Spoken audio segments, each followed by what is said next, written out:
Yeah, so this is, but you already know this. So we're talking about the tender procedures, and the information, the reporting will be available on the website. And if you have any official questions, still you already know this email where you can send your questions officially.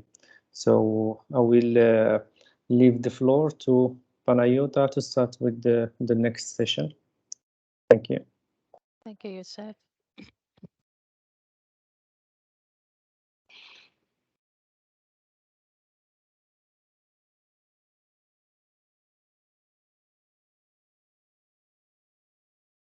Can you see my screen? Yes. That's great. In a full mode, I suppose, yes? Yes, yes. Oh, that's great.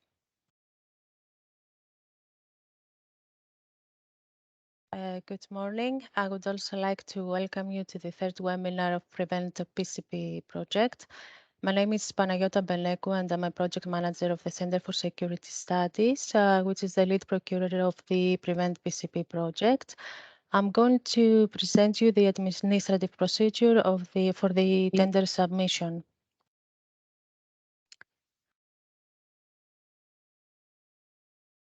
Okay, the agenda includes a description of the contents of Envelope A, administrative section, Envelope B, the technical section, and Envelope C, the financial section.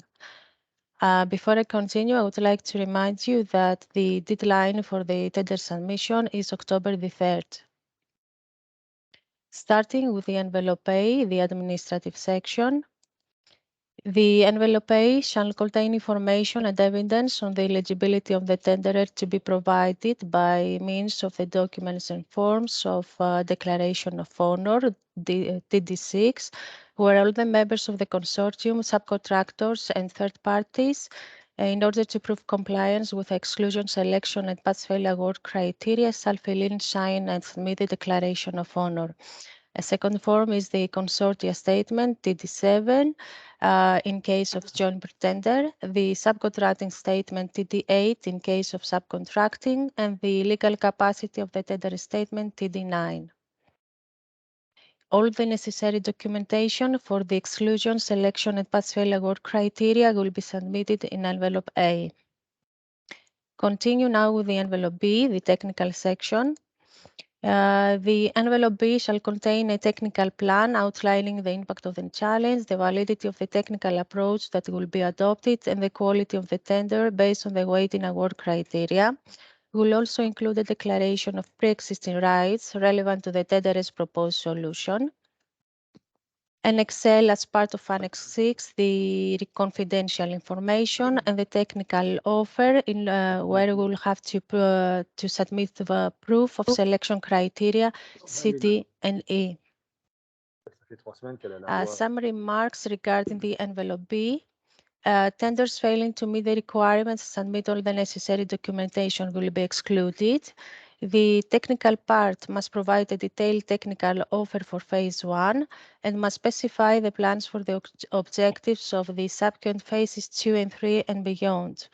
The information provided in the technical section of the tender will be used to evaluate the tenders on the basis of the weighting award criteria and the pass-fail award criteria. And tenderers are recommended to describe their offer for phase 1 and plan for phase 2 and 3 in a maximum of 50 pages. Now I will continue with envelope C, the financial section. The envelope C must have a detailed financial offer specifying the binding maximum unit prices for all items needed for carrying out phase 1 and binding maximum unit prices for items that are expected to be needed for phase 2 and 3, a total price for phase 1 and an estimated maximum total price for phase 2 and 3, broken down to show maximum unit prices and the number of each unit needed to carry out phase 1. Additionally, the financial section must include a price breakdown that shows the price for R&D services and the price for supplies of products, a price breakdown that shows the location or country in which the different categories of activities are to be carried out, the financial compensation valuing the benefits and risks of the allocation of ownership of the IPRs to the contractor. The financial compensation should be at least 10% of the total price for the 3 phases. The offer must indicate how this is translated into each of the phases, and in phase 2 and 3, the percentage of the discount can be increased. Some remarks also for envelope C. The maximum unit price is quoted for each category of items remain binding for all phases. The price paid to the contractor will cover all costs incurred by the contractor, included but not exclusively software, facilities, integration costs, and so on. The lead procurer is not going to pay any additional cost. The price that will be evaluated is the actual price offered. The information provided in the financial section of the tender will be used to evaluate the tenders on the basis of the price award criteria and the pass-fail award criteria A and C. The price for phase 2 and 3 offers must be based on the max binding unit prices in the tender and the price conditions set out in the framework agreement. Similar price breakdowns will be requested for the call-offs for phase 2 and 3, and the Greek VAT regime will apply. Just in brief, some words about the Greek VAT legislation. KEMEA may be entitled to a deduction for input VAT. In case of suppliers from EU member states, the reverse charge process, for example, invoicing without VAT, will be applied. For suppliers from Greece, national VAT procedures apply. And in case of suppliers from third countries, the VAT is calculated and reported by KEMEA. If the supplier upon import is obliged to report VAT according to the rules of the home country and the invoice contains VAT, that VAT is not deductible in Greece. Instead, VAT amount is to be considered as a cost of the service. At this point, I would like to thank you for your attention, and I will give the floor to my colleague Eleni Ilianou to continue with her presentation. Thank you. Thank you, Panayota. Okay, so just as I said, we leave the questions until the end, okay? Because just to understand, but the only thing is that I would like to ask, was it clear for everybody, at least this first presentation? Because I see that there are a lot of documents, a lot of envelopes, and it would be maybe sometimes easy to put some documents in different envelopes. So which means that for us, it is important that you make sure that you put the right documents in the right envelope, right? Panayota and Eleni? Yeah, exactly. Yes. Okay. But of course, you can keep your questions and we can answer to them for the end of these 2 presentations. Please go ahead, Eleni. Yeah, so can you see my screen in full mode? Yes. Okay, great. So thank you, Youssef. Thank you, Panayota. I will continue with a more detailed description on the tender documents. I will explain what is expected by the potential tenderers regarding the submission of the specific tender documents, namely TD4, TD5, 6, 7, 8, 9, and 10. As you may all know, the whole PCP documentation has been already uploaded and it's free to be downloaded from our website, where you can find all the templates. What is important for all of you to know and to take into account is Annex 2, where we have included a checklist of documents and actions. So it's we believe that it's totally clear for everybody which documents need to be included in which envelope, as you may see here. And of course, you have to take into account that there are several tender documents and the annexes that they are not to be filled in by you. They are not. It's not needed to be included in any envelope. They are just there for your in order to help you to better understand the whole procurement, the whole the call for tenders, and what is actually expected from you. What is also important to note here is that every tender document that needs to be included in every envelope needs to be signed by the tenderer or its duly accredited representative. You should also include a list of the contained documentation, and of course to contain an electronic copy of the full content. I will start with the technical offer. It's TD4, where you can find a specific template to be used. Please pay attention that you cannot exceed the number of pages indicated per field, not including the reference cases, the Excel sheet, and the CVs. You should, of course, erase the instructions in gray, and you should use Time News Roman 11 points.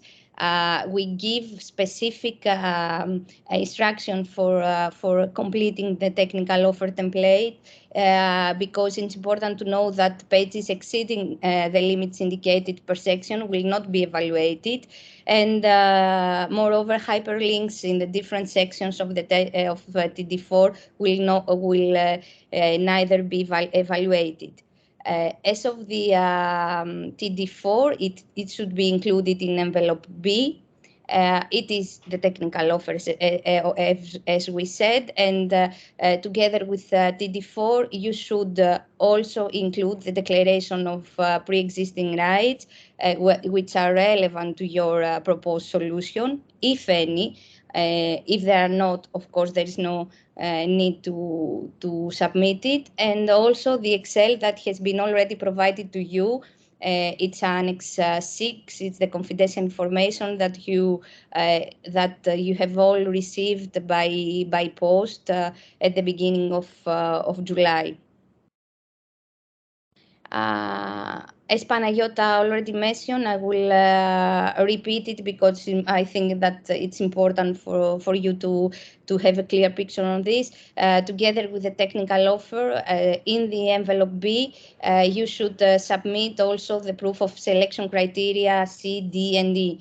That this means that you should also include 5 CVs of engineers working for the contractor, and at least one of them must be employed by the tenderer. 2 CVs of the personnel related to the project management tasks. The personnel should have project management experience in at least 2 projects, and moreover, at least 2 CVs of personnel implementing privacy and security by design in projects from a technical development perspective, working for the contractor, and at least one of them must be employed by the contractor. And finally, at least one reference case of implementing video analytics project related to public safety field, or a PTO environment, or a technical or a critical infrastructure environment, using again the template provided in the declaration of honor. It's TD6.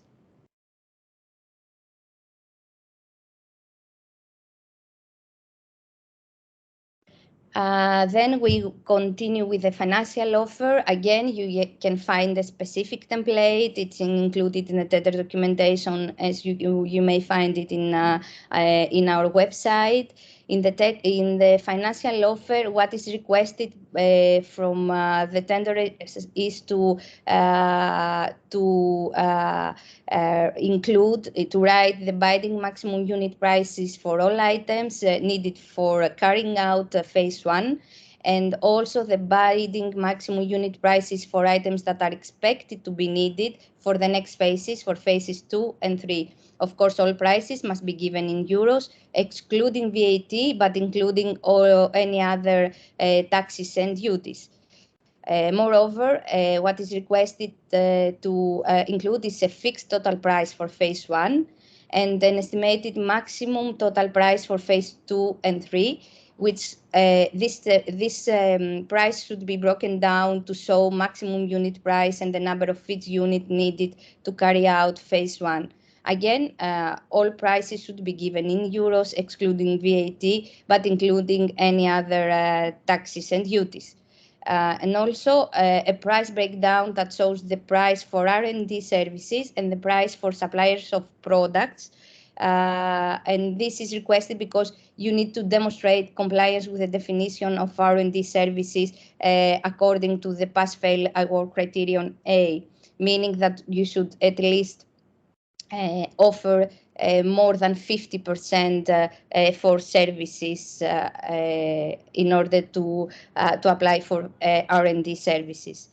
And also a price breakdown that shows the location or country in which the different categories of activities to be carried out.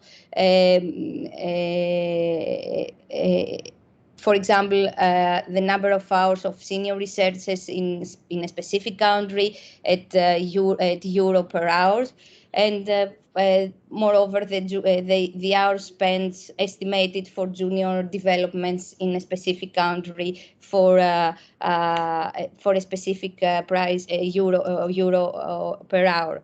And this is also requested in order to demonstrate compliance with the requirement relating to the place of performance, which is our criterion C. Finally, what is requested in the financial offer to be reflected is the financial compensation, valuing the benefits and risk of the allocation of ownerships of the APRs to the contractor by giving an absolute value for the price reduction between the price offer in the tender compared to the exclusive development price. The financial compensation should be at least 10% of the total price for all 3 phases. And the offer must indicate how it is translated into each of the phases. By showing, for example, 2 prices in the offer for each phase. And in phase 2 and 3, the percentage of the discount, the 10%, can be increased. So coming to the declarations, we will start with TD6, which is the declaration of honor. It is related, as Panagiotis said, to the exclusion criteria. You should use the specific template that it is uploaded in our website, included in the whole tender package. This declaration of honor, in case of joint tenders, must be filled in, signed, and submitted by all members of the consortium or group of tenderers.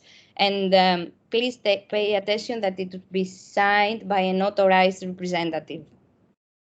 And also in case of subcontracting, all subcontractors must fill in and, of course, sign and submit the declaration of honor. TD7, the consortium statement. Again, you should use the respective template included in the tender package. And in case of joint tender, all members of the consortium, again, will have to fill in, sign by duly authorized representative and submit together the consortium statement. What you should be highlighted here is that the members of a consortium must jointly appoint the lead contractor as a party that is going to be authorized to act in the name and on their behalf. And this person, the lead contractor, we will deal with all the matters regarding the PCP, including, for example, the signing of the framework agreement and each phase contract. And it's the person to whom all communications will be directed. The lead contractor will carry overall responsibility for the contracts, irrespective of whether the tasks are to be performed by a subcontractor or another member of the consortium.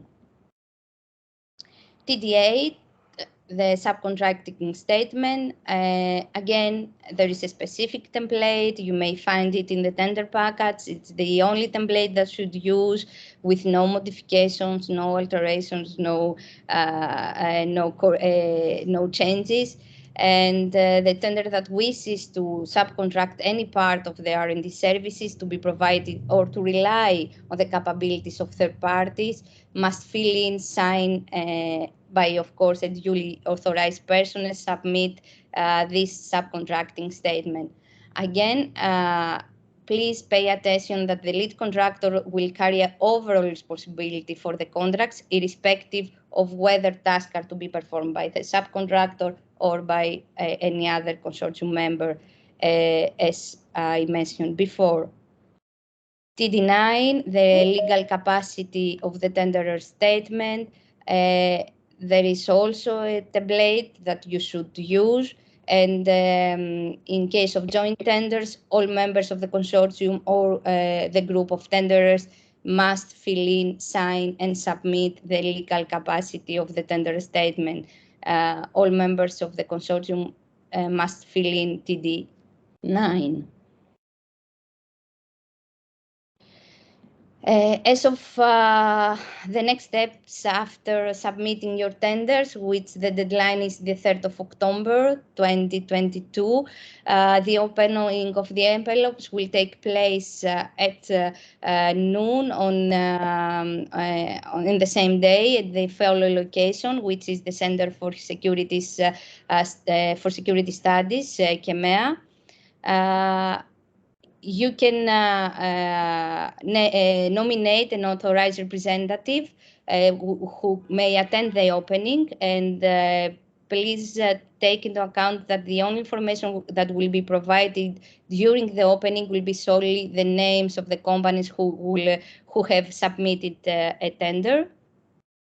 And in case you wish to nominate a representative to be to attend the opening of the opening, you have to notify your intention by sending an email to this specific email address, the email address that we use in the whole during the whole PCP process for the communication purposes. And this should be done at least 48 hours in advance.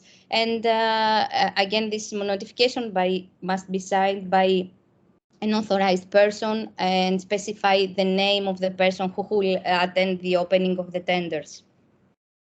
In any case, please take into account that the person of KEMEA, of the contracting authority, to whom the tenderers must provide all relevant information, clarification, or any communication, is Panagiotta Benekou.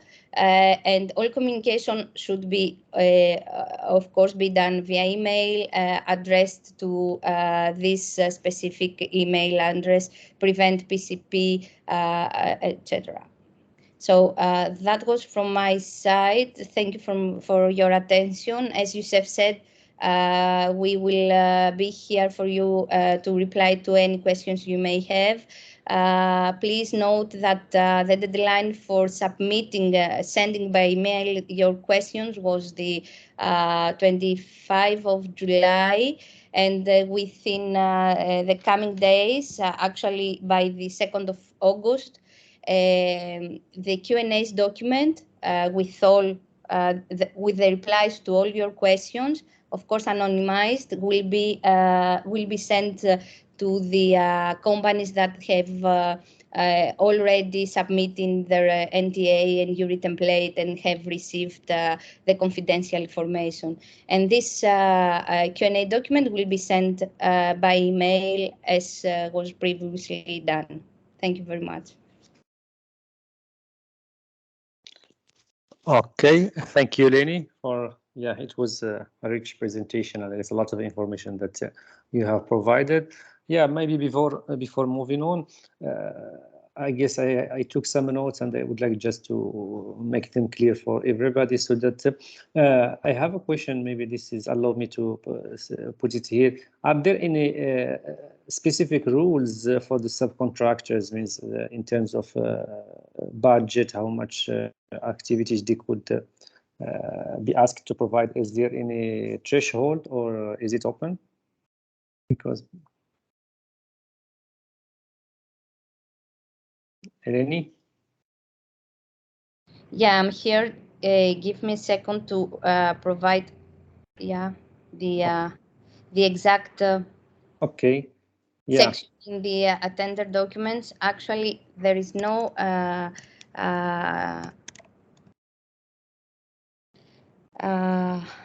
Yeah, in the meanwhile that you are looking for it, maybe we can move on. So this is, it was for me, I guess that it is important to provide this information. Just to briefly reply, there is no percentage, there is no specific percentage.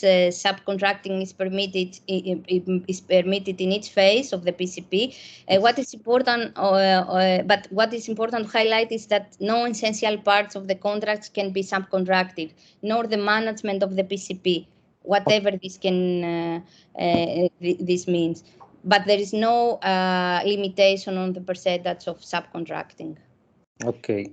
Okay. Yeah, which is important that important for them to know that. So the core activities of the tender that they cannot be subcontracted.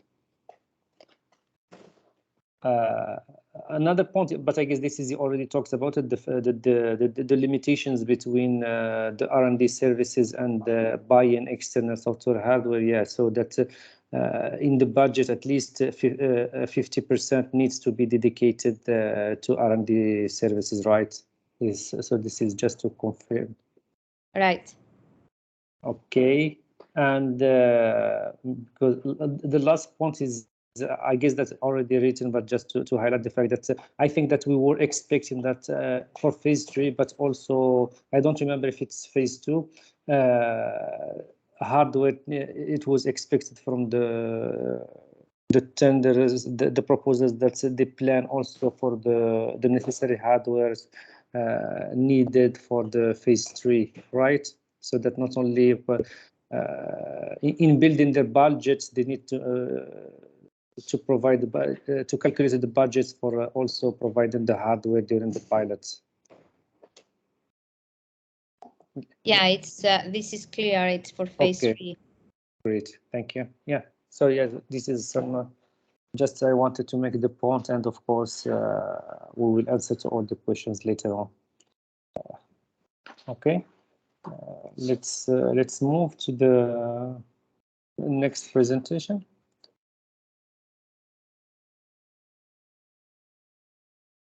Yes, I would just need to display my screen. Okay, go ahead. Oh. Yeah.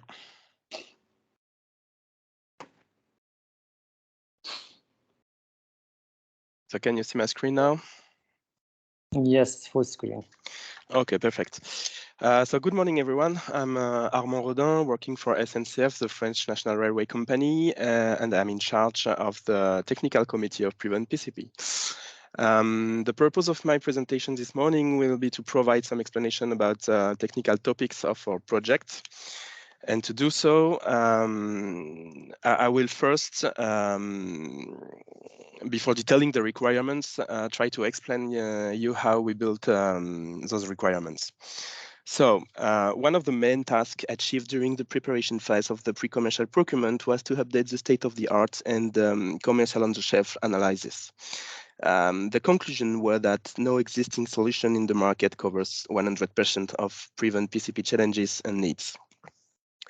So what are the gaps to address? First of all, there was a lack of knowledge on the specific situation to be detected, such as type of items, suspicious behavior, what is a critical situation, and finally, how can we define what is actually an unattended item situation we want to detect. So to address this gap, we have defined a common needs assessment and define all the requirements we needed for the future solution, such an accurate and well-trained classification feature to detect and classify items, make the association between items and owners, and of course then make the re-identification feature to re-identify the owners after they moved away from the item. The second gap is about the public transport operator environment. We clearly understood during our study that it's a very complex environment due to variable population density, people movements, camera coverage in station and even on board, because we will also work with embedded cameras. And of course, the inevitability of CCTV video datasets to train algorithms in realistic inputs, meaning there is a lot of datasets you can find on internet, but it's not coming from CCTV systems, and the footage we can provide during the project will be very important. So to address this gap, we will provide datasets with simulation of unattended items situations in public transport operator environment that will help you to train the algorithms, ensure also a fairly training between the algorithms. And of course, we will also use this dataset to make the evaluation before launching the operational pilots, and it is part of the phase 2 of the PCP. Last gap, and it's not the least, the algorithm performance. Many proof of concepts have been conducted, and we can conclude now that the performance is clearly not sufficient enough regarding specific features, such as, for instance, the association between items and owners in a video footage. We define several key performance indicators, such as performance of the algorithms and the accuracy to avoid false alarms. And you have all the information about the KPI we want to use in the Annex 6 of the tender documentation. And of course, to address this gap, in fact, what we did, we launched the pre-commercial procurement to have an open, transparent, and competitive process to develop new solutions, and of course, reach a high level of performance for all the expected features. So, finally, what are the Prevent PCP challenge? First of all,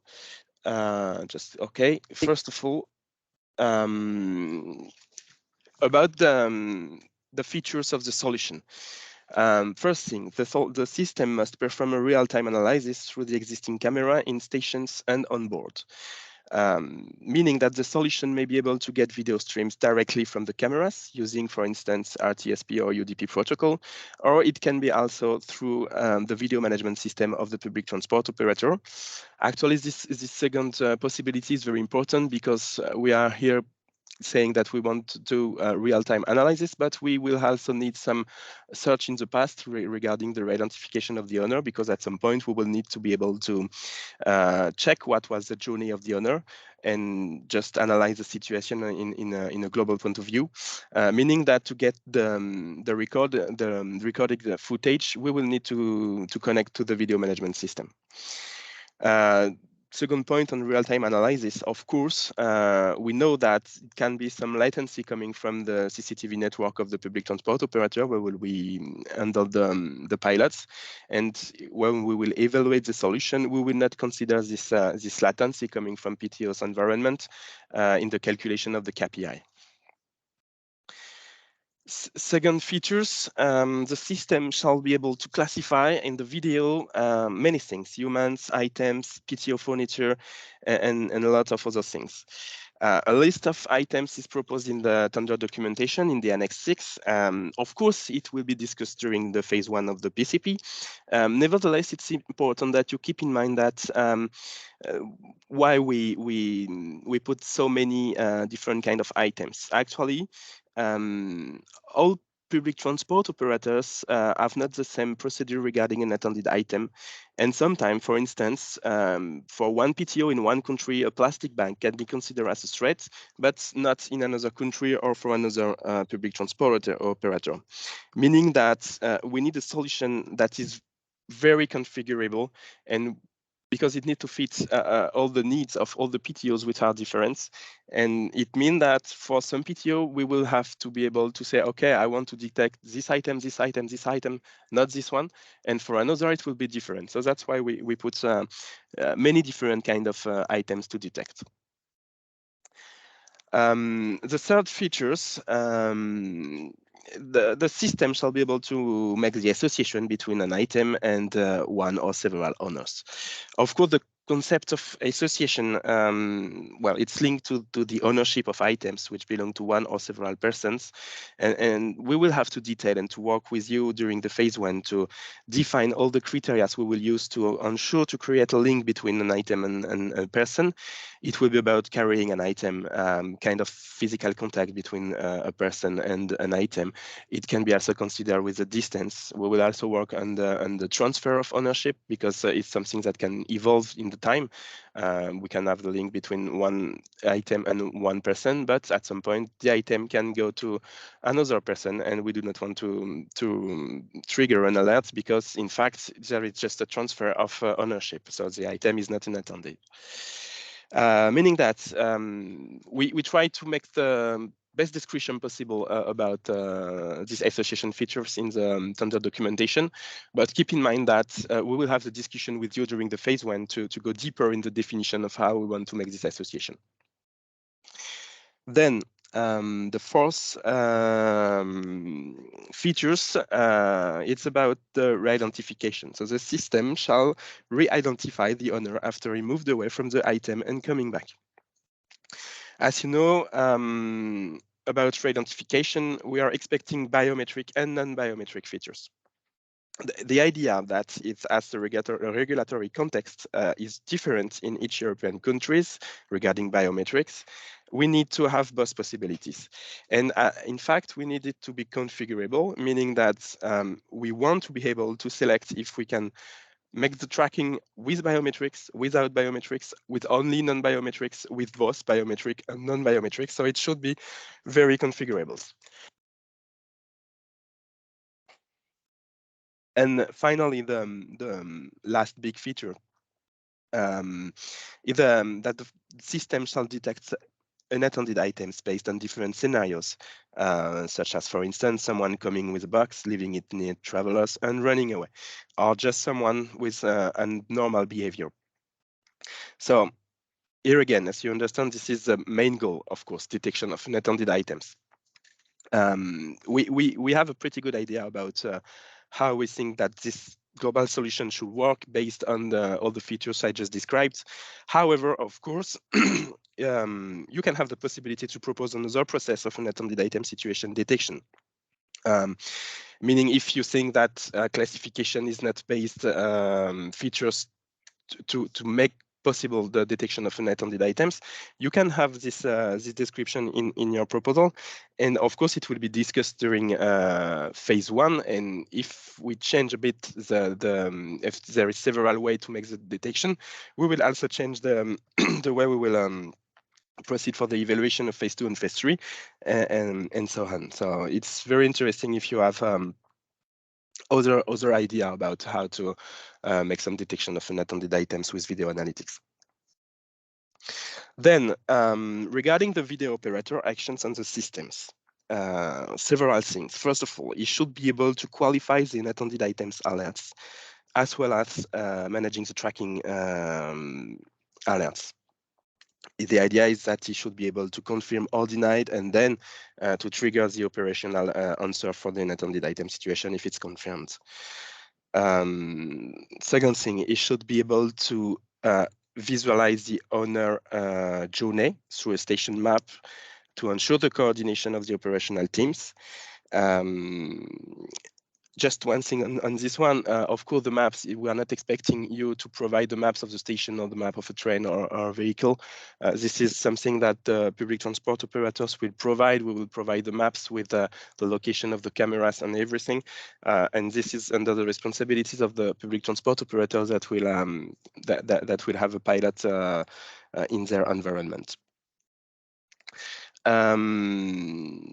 Then the solution should be integrated and working with the existing video management system.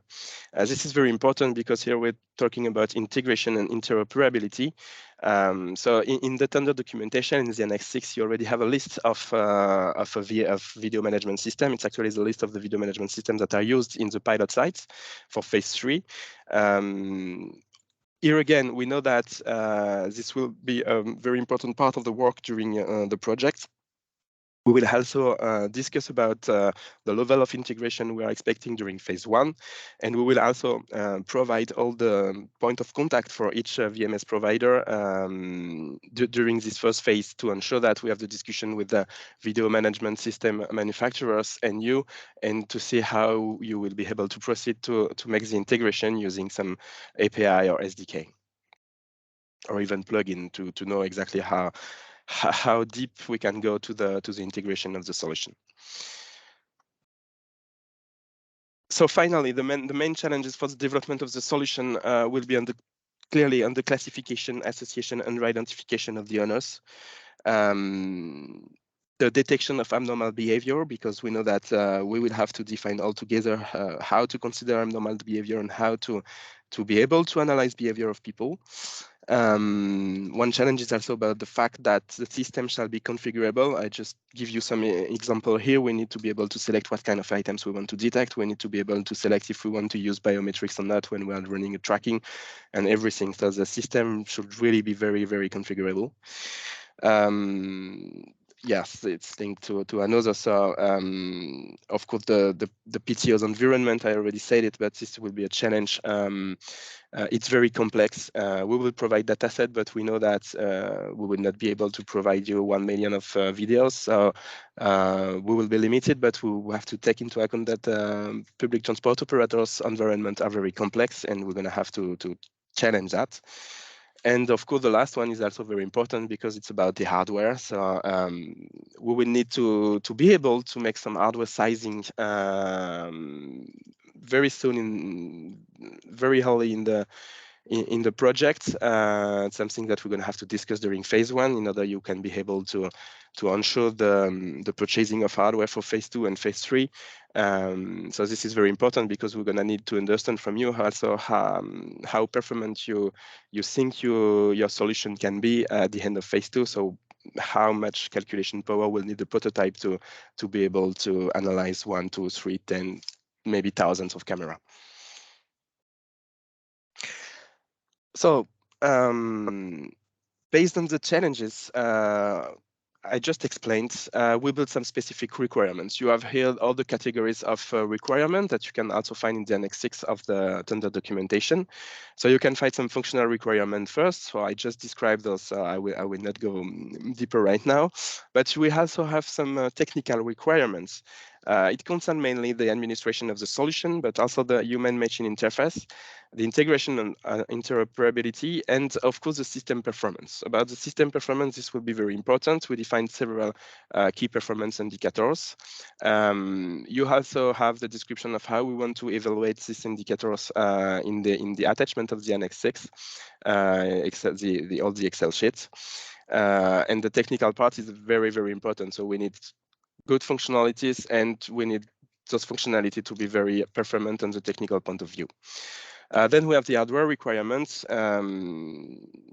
Just as Youssef states, we are expecting you to provide the hardware, and it's, I think, very important now that and linked to the cybersecurity compliance, you have to keep in mind that cloud solution will not be acceptable because we are expecting on-premise installation. Indeed, in most parts of the European countries, CCTV footage cannot be sent in the cloud, meaning that at the end, the analysis servers must be installed locally and directly connect to the CCTV network. And we will not be able to use some cloud solution, meaning that we will really need to install some hardware. So this is something that we're expecting in your proposal. To explain us how you can provide the hardware and how you can run the installation. And finally, about the cybersecurity requirements and compliance. Here I just put compliance, but it's also some requirements. You have the list of requirements in the Annex 6, and as you understood, I hope some of these requirements are concerning the project management, meaning it's more procedure and compliance, but other requirements concern the final product to develop. Of course, once again, all those requirements will be discussed during phase 1, but the compliance to the cybersecurity requirements we describe in the tender documentation is very important. And last part of requirements is about the training. Here again, it's very important because we're expecting trainings of course, the project team and the technical team of the project, but very important, all the end user trainings, meaning the video operator of all the public transport operators that will host a pilot. This is very important because we know that there are many pilot sites, and to proceed to the training, we expect that the training can happen during physical meeting. Of course, we will try to link this physical meeting and the training to the installation action that we will have to do in each pilot site. But also, because it was a question we received, keep in mind that we know that the roadmap of the trials is very tight, but you will have to proceed to the installation on site and training on site of video operators. Then just a global overview of the Prevent PCP planning. So right now we're still in the first phase, phase 0 actually, linked to the tender, where at least the 6 providers will enter to the pre-commercial procurement process. For the phase 1, we are expecting a finalized design on the solution where at least 4 providers will be selected to go to the phase 2. And you see it will be very short time. We will only work during 4 months on the phase 1. So we're going to have to work a lot about the solution design. And then for the phase 2, concerns the development activities of the prototypes. So there will be some, in the middle, some laboratory tests and validations. And then the idea is to proceed to an installation of the solution in SNCF infrastructure in Paris North Station. And we chose to do so because it's a good opportunity to test the prototypes during the Rugby World Cup. And of course, after all the tests, we will select at least 2 providers for phase 3. Then the phase 3 will be the operational validation with 4 pilots in 4 countries: France, Spain, Italy, and Portugal. And not to mention that in France, there will be the Olympic Games in the summer, and we are expecting a lot of people in France at this moment, and probably a lot of unattended item situation in SNCF station and RATP stations. So it's going to be a very good playground for the pilot. And just one thing, if before ending my presentation, if I go deeper in the roadmap of the trials, so as you see, there will be many sites to install in a very short time. We know it will be challenging, especially because, as I said, installation will be done on site and not in cloud. And thus, some technical teams will have to travel to each pilot site. Of course, we will also discuss this planning during the phase 1 and the phase 2, just to ensure that this planning is feasible. But yeah, this roadmap is here to help you to size your offer, just to answer to our challenge to install 4 pilots in 4 countries in just, as you see, 4 or 5 months.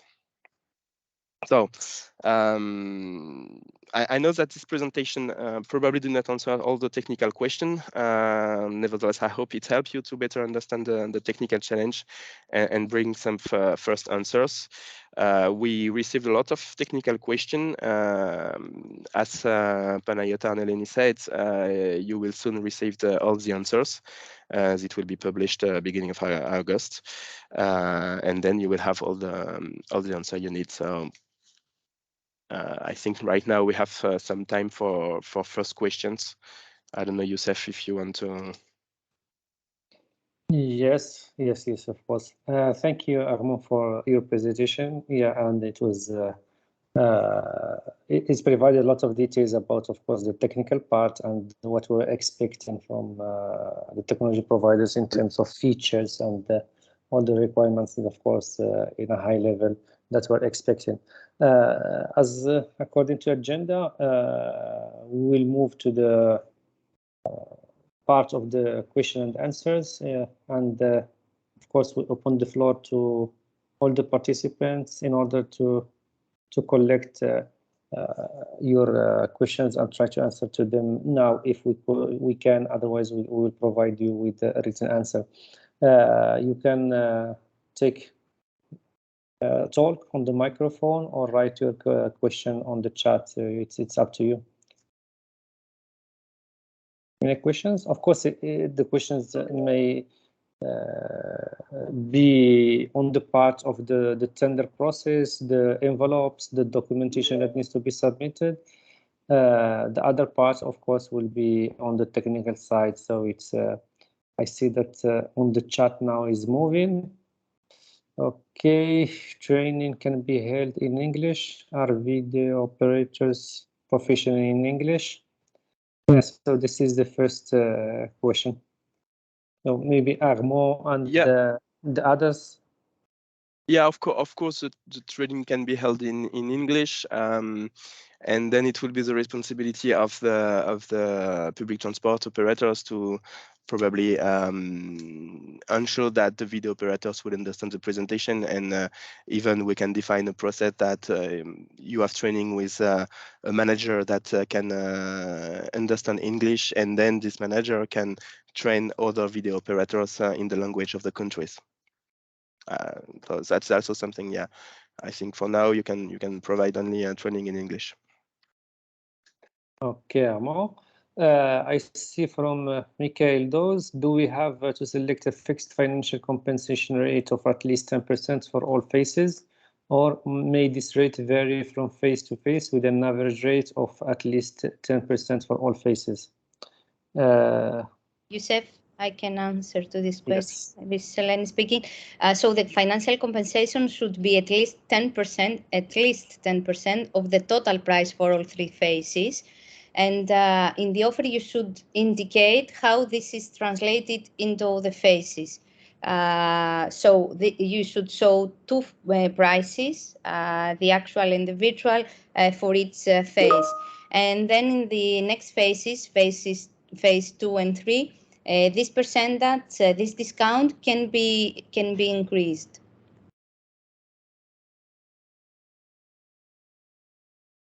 Okay. Next question, Alberto.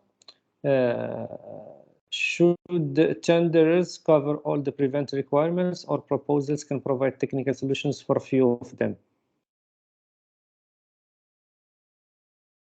Well, I think the idea is to answer to all the requirements. Just one thing, as I explained, the main goal is to make the detection of unattended items and the tracking of the owner. So we describe in the requirements some classification features, some association features, because we're pretty sure that it's the best way to ensure that we avoid false alarm on everything.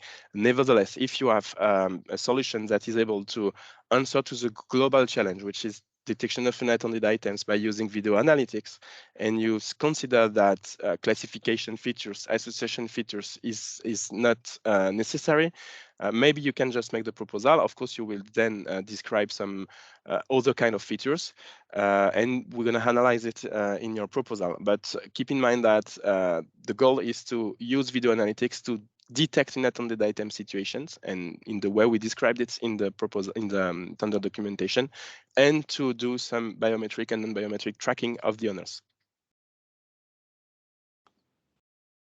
Okay, thank you, Armand. I guess also this question for Armand from Philippe Ursula. Yes. It was reminded by Armand that no cloud solution was expected. Does this banishment cover also private cloud?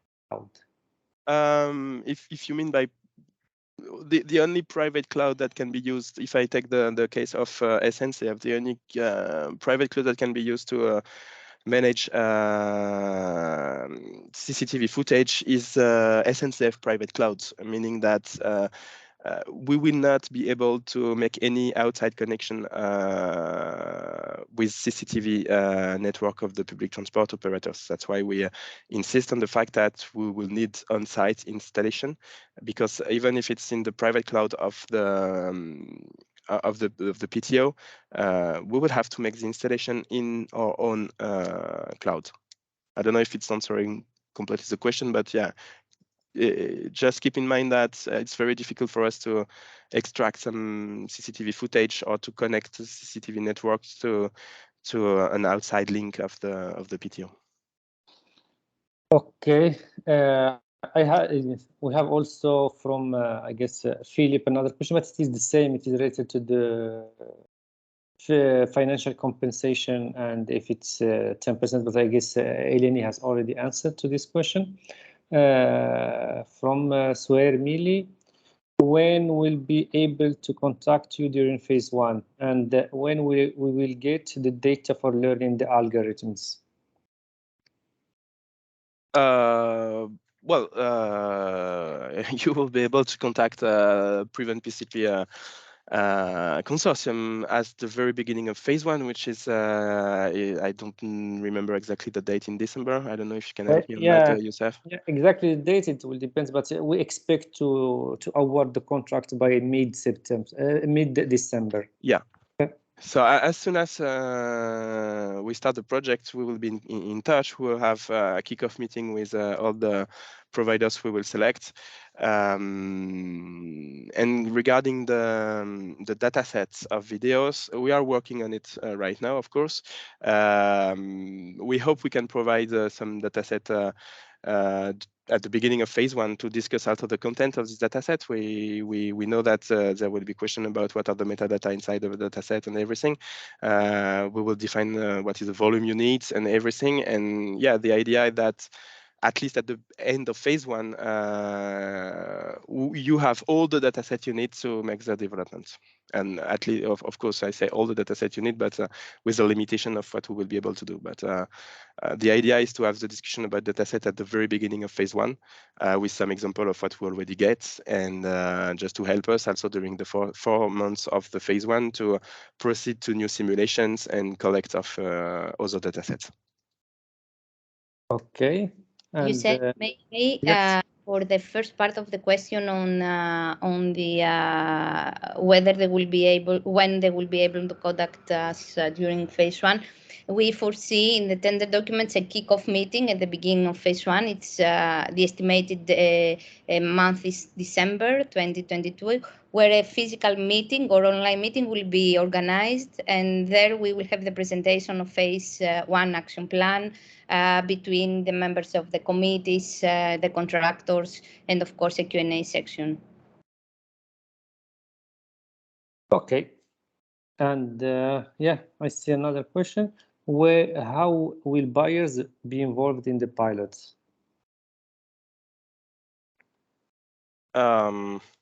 Well, first of all, most part of the buyers are hosting a pilot. So of course, the buyers that are hosting a pilot will be clearly involved in the pilots.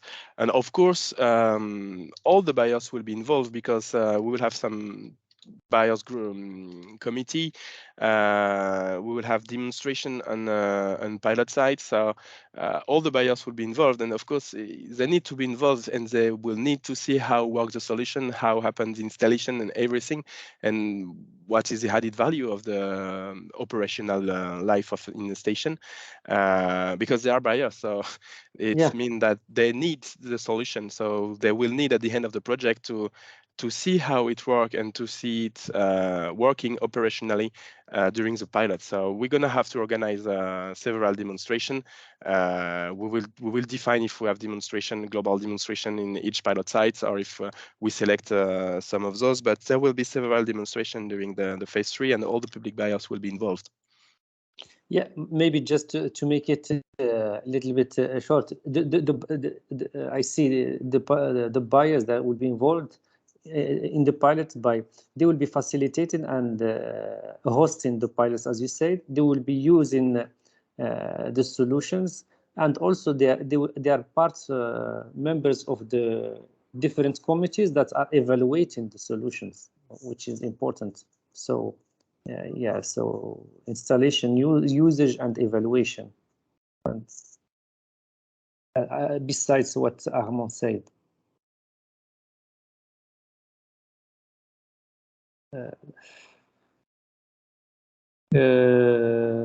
Another question, could contenders raise any additional question after August 3rd deadline? May I, Youssef? Yes.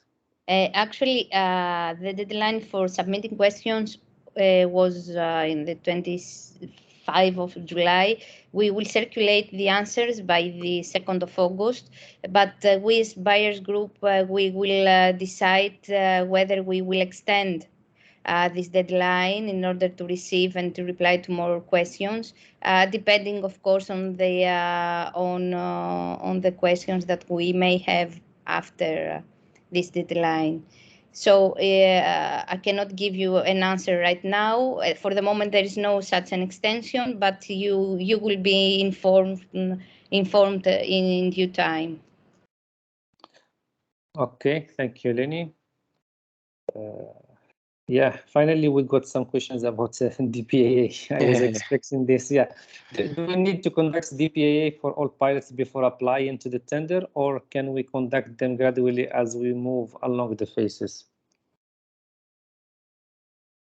Well, I can try to answer this question. Of course, we do not need to conduct the DPAA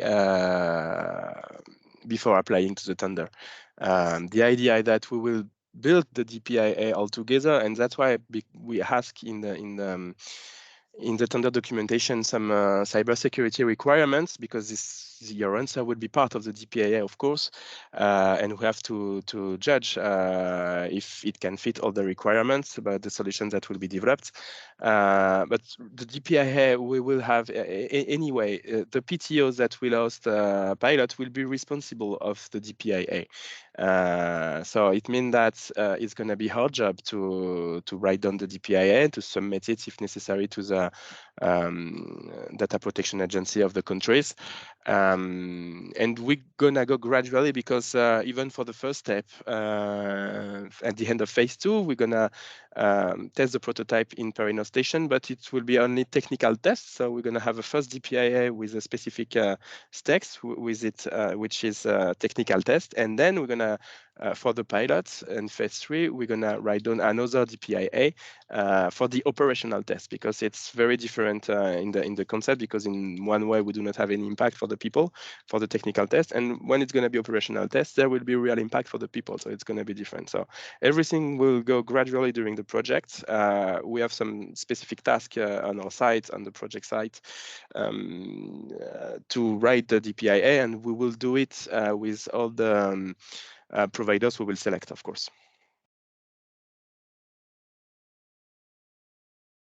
Thank you, Armand. I don't see any further question, at least from my side. Do you have any further question? Yeah. Is it correct that files attachment 1 prevent PCP technical offer analysis framework phase 1 and attachment 2 prevent PCP technical offer are identical? Yeah. Yeah. So you mean that attachment 1 and attachment 2 are if they are identical? Yes, for now they're identical, because in fact the first phase there will be no development. We just altogether go deeper in the specification of the features. So of course the attachment 2 can evolve during phase 1, and you will be informed of that.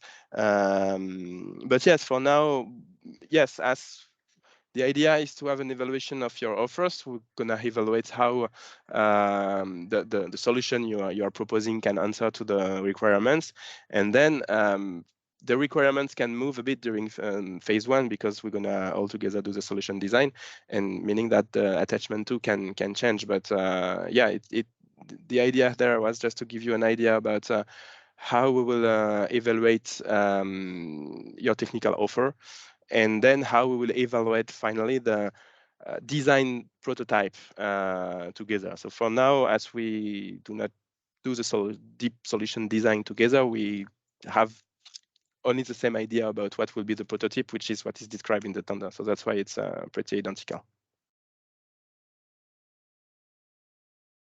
Okay, thank you. Any further question?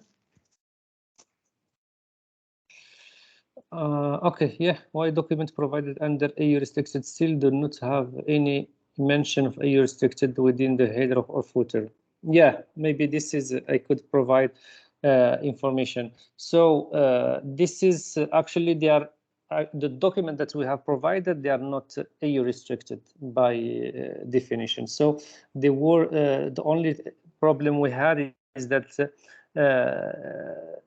as you know, working with the European Commission, we had been, let's say, asked of to make some of the deliverables EU restricted, and the deliverables from where we extracted the information that we have provided to you is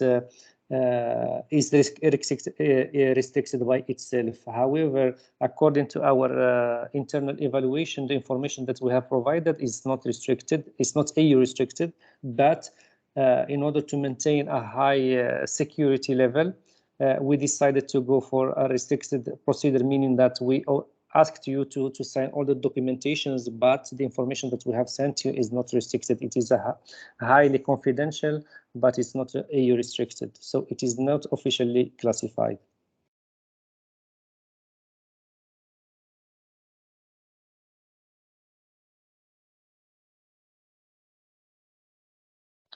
Okay, yeah, this is, I need the help of some of my colleagues.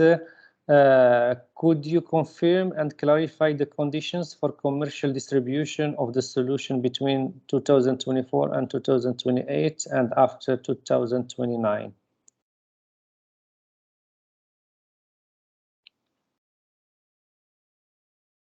Who can answer this question?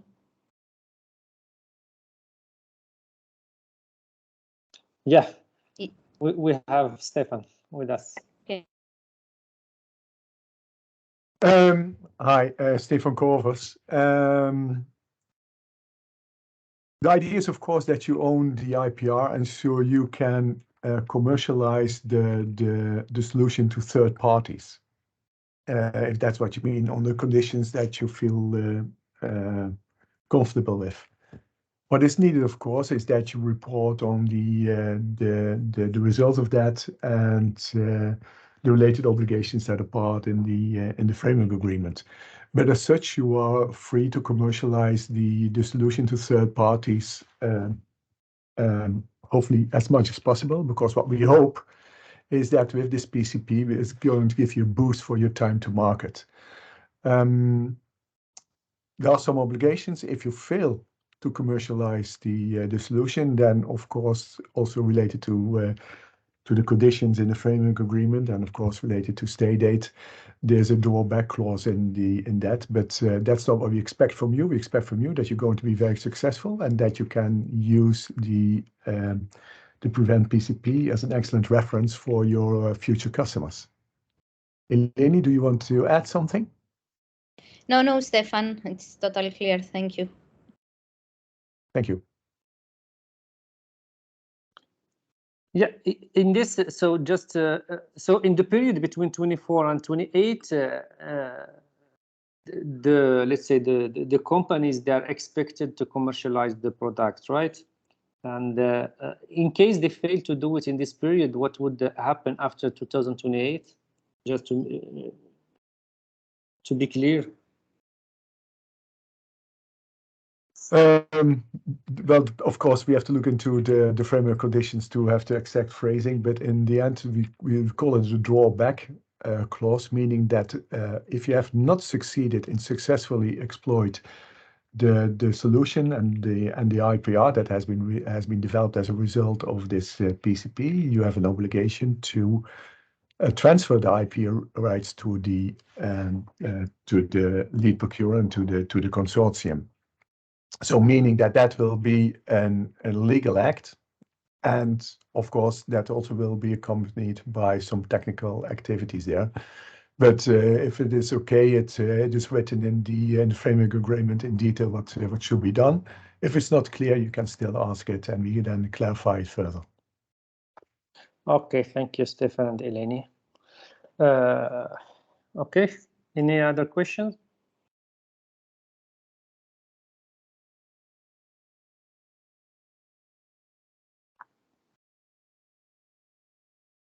Okay, I hope that everything is clear, and of course, I know that you have sent other questions, technical questions by email, and for which we are trying to provide as clear as possible the answers, and we will, as my colleague said, provide them by writing and also publish them on the website so that everybody can see the questions. In the meanwhile, I see that Monia has just provided another question. Is there any possibility to negotiate dispositions of the contractual documents, the framework, etc.? Yeah. No, Youssef, this is Helen speaking. No, there is no such a possibility. There is a specific provision on the amendment of the framework agreement, but it's on specific cases, not in the actual provisions, and there will be no negotiation process or renegotiation process. Okay, which is clear. Just some seconds, somebody is writing another question, and also invite my colleagues if they feel they would like to add something else before closing the meeting.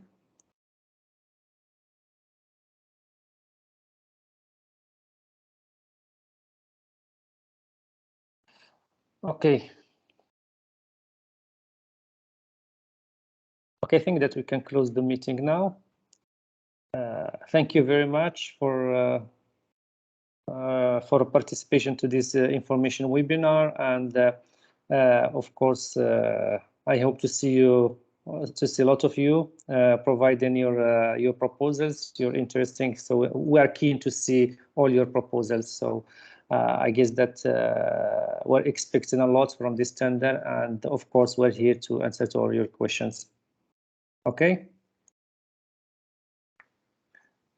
Okay, and thank you, and have a good day.